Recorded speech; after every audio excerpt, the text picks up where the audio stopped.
It's definitely changing our capabilities, that's for sure.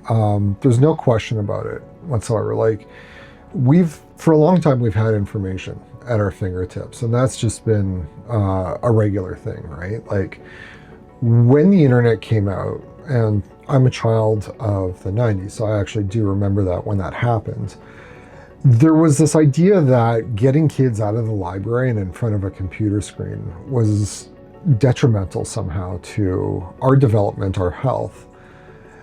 And what I think a lot of people had ended up adapting to, I should say, in the end, was really that information in general, like good and bad, became much more available and much more easy to access. And just as much as it was easy to access, it was also easy to create and build your own website, get some information out there, and, just kind of put your thoughts and opinions out there. And that hasn't changed at all. The venues have changed somewhat, but I think the idea was that originally getting kids out of the libraries and out of the classroom and in front of a screen would somehow make them dumber, like in the sense that it was less effort and less work to go find individual pieces of information. Now, one thing that wasn't considered in that the whole discourse or dialect was that information in libraries and textbooks was very curated. There was essentially a gatekeeper. Like, you had your publishers, you had your editors, you had, it took a little bit of work to get a publication out there. And that almost limited the breadth and the depth of information that was available, since really only like bookstores and libraries and newspapers and were really reliable, consistent sources of getting information as it's being sought out.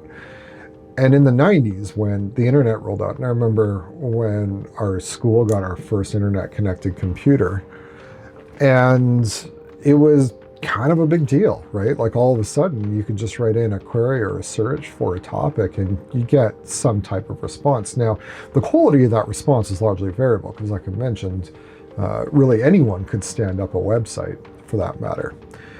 But the important point really is that we just changed how we work, and everything in our society kind of evolved with that. And that's a really important fact to take away, because the internet didn't make us dumber per se. Like, it just changed how we work. It changed how we consume information. And the downstream effect of that is it also changed business, and it also changed academia. All of a sudden, we had tons of information. It was no longer gatekept. On the other side of the coin, it also wasn't fact-checked. So, there was kind of this no man's land lost era where everything was on a web page. And then the social media websites started coming out, like MySpace and early Facebook. And what that did is that really democratized a lot of the information that was out there. All of a sudden, you didn't have to know how to create and publish a website. Anyone could sign up for a MySpace account and create a MySpace page. And then obviously, like, same thing for YouTube, and cell phones come out, and we got TikTok and Instagram. What's interesting about that, though, is that once again, though, there was still no fact checking and no real governance or source of control around what was true and what wasn't. But what was the other thing that was important was obviously like the benefit of, like, the cell phone, for example. Everyone started having them, and now being able to access that information, not from within your computer, but from maybe away from your desk or when you're out on the road, for example. And that also changed how we consume information. And I see the same thing happening right now with AI.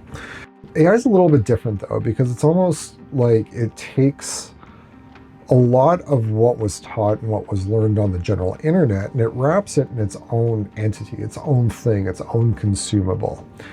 And it's hard because, like, we're no longer presented with this barrier of, like, someone else's publication, someone else's wall, no, someone else's web page, someone else's feed, for example. What it does is it actually removes that barrier, and in so doing, it actually removes a substantial amount of friction.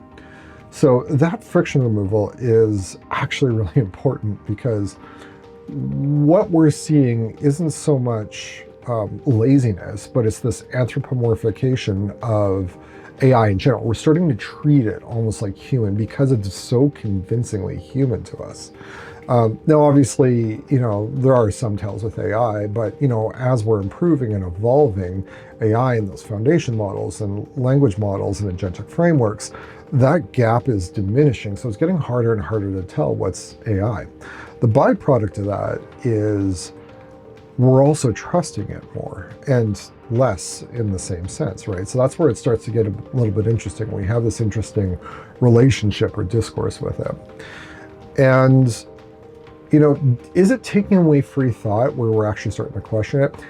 Maybe at surface value, yes, because it's easier to not question it because it sounds so human-like. It takes much more of a conscious effort to actually sit there and question and reason through and critically think. So in the sense that, is it making us dumber? In the short term, yes. I don't see that happening long term though, right? I see the clever uses of AI are still yet to come. I see the inventors, I see the builders, I see the innovators trying to do new things, not to replace humans or how we think, but how we operate and how we interact with data and how we process information. Where we have a really good opportunity right now, honestly, is coming up with those novel situations, thinking like, I have this mundane task in my life, like what can I do to make it simpler? Like, how can I use AI to deliver me something that is of actual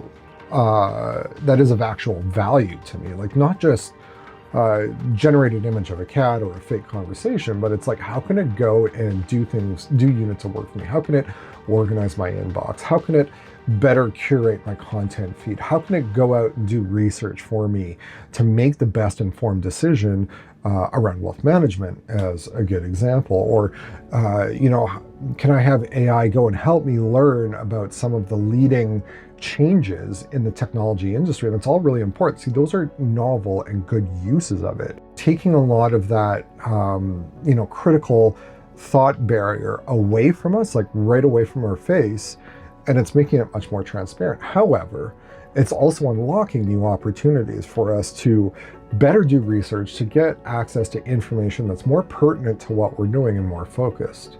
So long as we're critical about it and we're thinking, about how we consume it, how we use it, and how we build it, I think there's a big social responsibility there on our part. And as a builder, like, it's definitely something I think about with every single project that I put together. So do I think we're getting dumber? No, I think we're just seeing a big shift and we're just trying to figure out how to adapt to it.